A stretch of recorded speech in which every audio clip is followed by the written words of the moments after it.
Remember that feeling on the last day of school?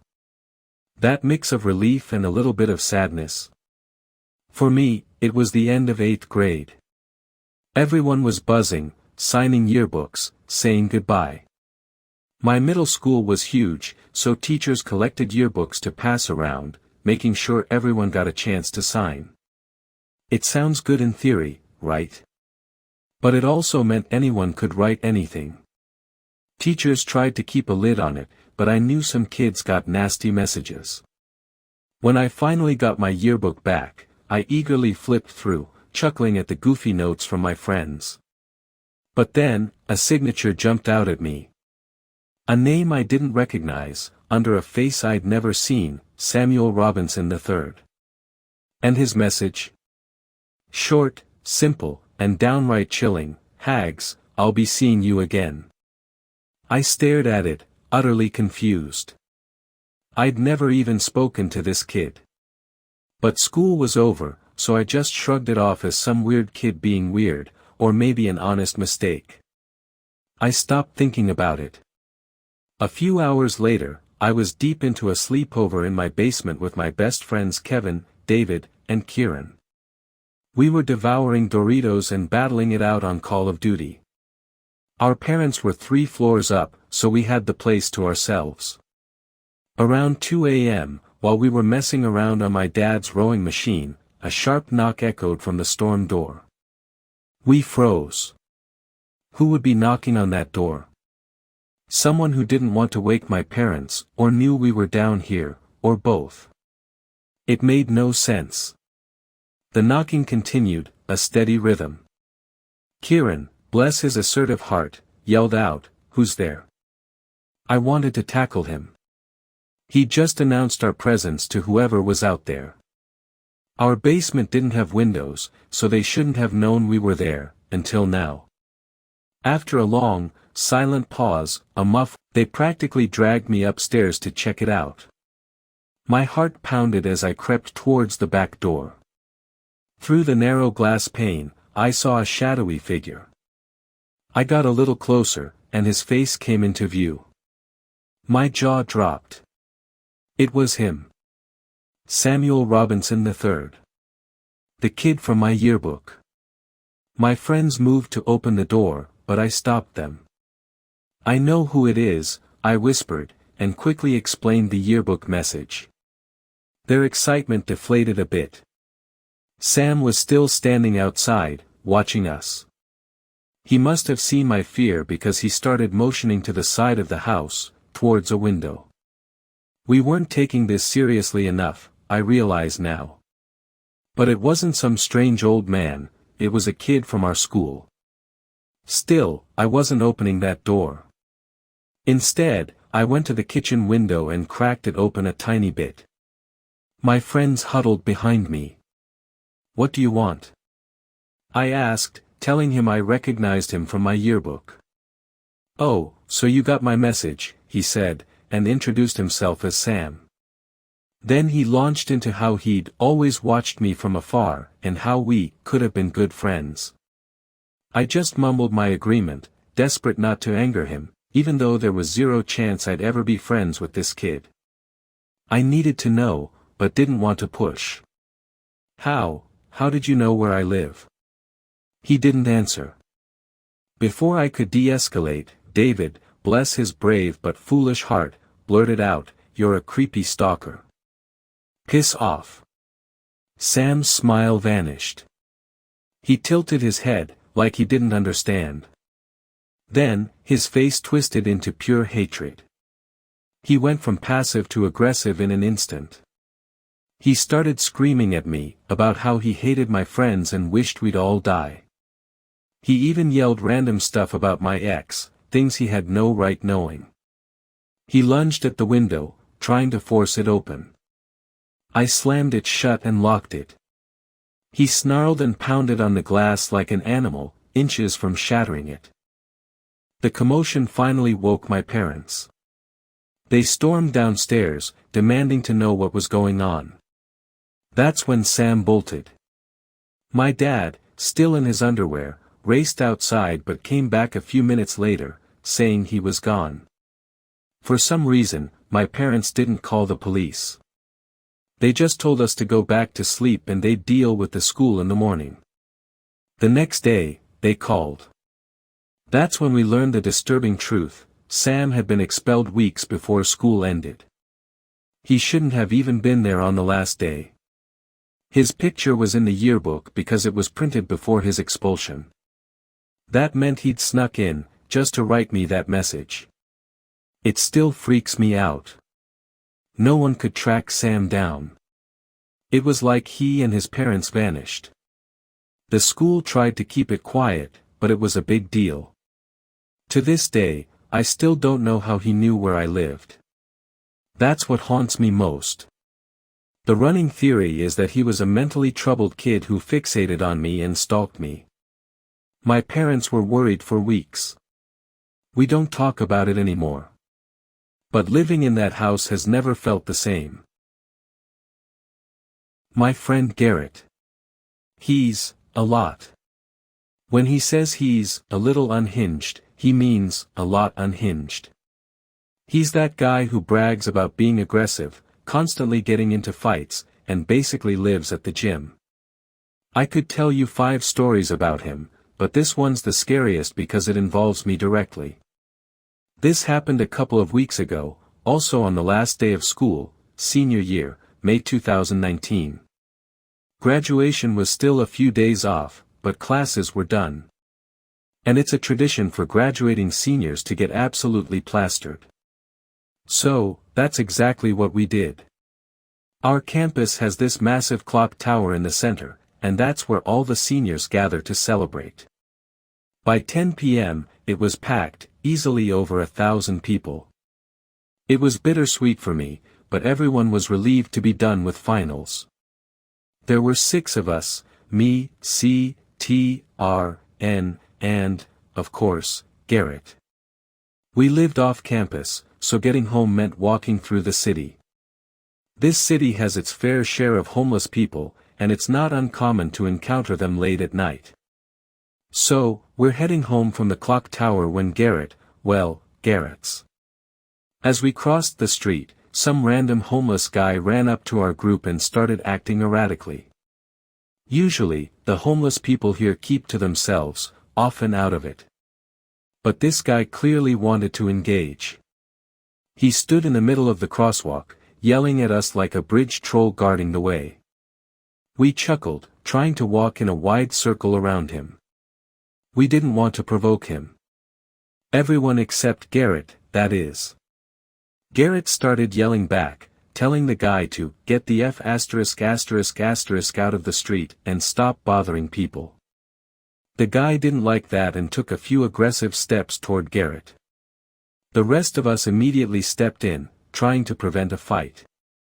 We must have intimidated the guy, because I tried to pull Garrett away, but he shoved my hand off. Before anyone could react, he charged full speed at the homeless man, screaming, "Crazy." The guy turned and ran, which made Garrett stop and laugh. I know it sounds awful, but the scene was genuinely funny, like watching birds scatter when you run into them. We started walking home after that, but after a few minutes, we realized the guy was following us. When he saw us looking back, he started yelling about how we'd made a big mistake and how he was going to call a niche, whatever that meant. We started heckling him back, hoping he'd get scared and leave. But I think we just made him angrier. Look, I'm not proud of everything that night. We were celebrating graduating from a prestigious university, and we'd had a lot to drink. We weren't thinking straight. About a block from our house, the guy was still following, a little further back now. I told the others I didn't feel comfortable leading him to our house, and they agreed. Naturally, Garrett took off towards the homeless guy before we could even decide on a plan. He sprinted at him again, and again, the guy fled in the opposite direction. Garrett jogged back to us, and we all picked up our pace. We thought that was the end of it. We got back to our house, pretty confident we hadn't been followed this time. I won't even go into what we did back at the house.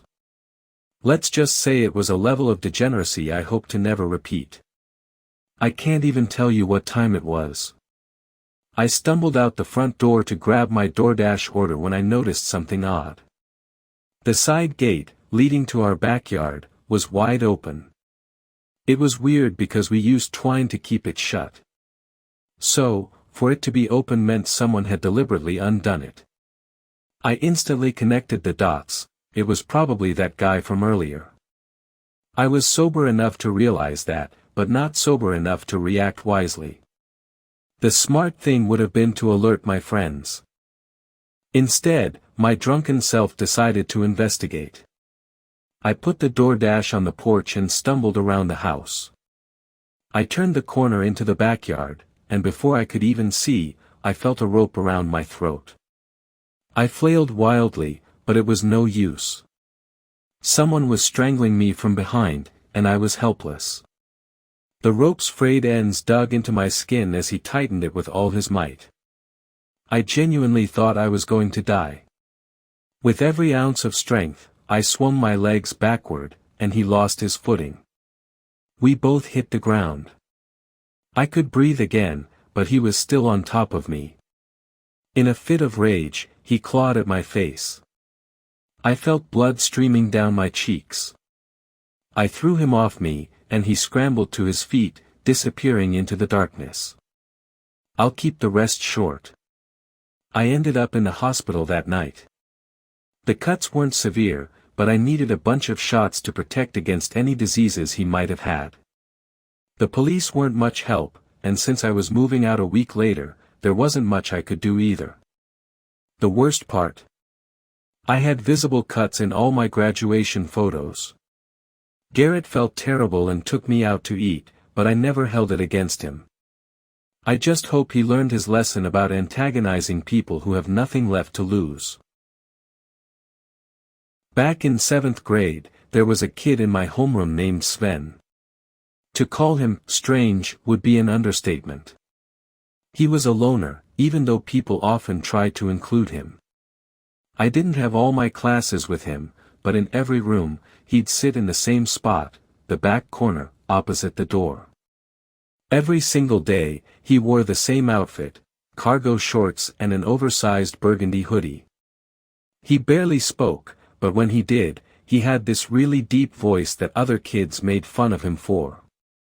He never seemed to have any friends. One time, my friend Tyler caught him slicing worms during recess, which I think got him detention. And speaking of recess, Sven would spend the entire period by himself, next to the fence that bordered the woods. He never played games or did anything kid-like. Just stood there, doing God knows what. Some friends claimed he talked to someone on the other side, but I never saw it myself, so I won't spread rumors. He had other quirks, typical of a strange middle schooler, but nothing else really matters for this story. This all happened on the very last day of school. My middle school was huge, with tons of kids per grade, meaning lots of concurrent classes. Because of that, there was this tradition on the last day where students would sneak into random classrooms to try and mess with the teachers. I'm pretty sure the teachers were in on it and played along. I was kind of a rule follower, so I never participated. My friends all did, though, so I was often alone in my classes. This was one of those times. All my friends had left, and the only kid I even slightly knew was Sven. Sven was acting stranger than usual that day. I remember that distinctly. I can't recall what we were learning, but Sven was tapping his foot aggressively, which he never did. He was also constantly looking around the room, as if searching for someone or keeping tabs on them. That I don't think he was watching me, but I couldn't be sure. The other thing was that there were way more kids in the class I didn't recognize. A few was normal, given the class swapping, but this many strangers felt off. At some point, our teacher, Miss Bell, told us to get into groups of 3 or 4 for some end-of-year reflection worksheet. Nothing serious, most kids just used it as an excuse to chat. Then, Miss Bell walked to her desk, picked up the phone, and turned her back to us. A few minutes later, another teacher, from the room next door, showed up. They stepped just outside the classroom door and started whispering. It was a short conversation, maybe 30 seconds, but something felt wrong. They were clearly trying not to cause a scene. Miss Bell looked uneasy. After they finished talking, both teachers came back in. They didn't say anything to the class. They just walked over to a few specific kids and knelt down beside their desks, speaking quietly. I couldn't hear what they were saying, but it was hushed, like they didn't want the rest of us to notice. A minute later, those same kids got up and followed the teachers into the hallway. No one else really reacted. I felt like I was the only one who even saw what was happening. Miss Bell came back a few minutes later, alone this time. She didn't mention the kids who left. She just sat back down at her desk and started shuffling papers, like nothing had happened. But right after she did, the fire alarm blared. Miss Bell didn't react much, almost like she knew it was coming. She told us to line up and head outside. We joined the rest of the school out on the field behind the building. As usual, everyone was grouped by homeroom, so I was with familiar faces again. As we stood there, I looked back at the school, out of habit, I guess. And I could have sworn I saw something move in one of the second-story windows. It was quick. Maybe just a reflection or a shadow, but it felt wrong. The school was supposed to be completely empty. I kept it to myself, but I was really scared about going back inside. We never did, though. Before the alarm even stopped ringing, we started hearing sirens.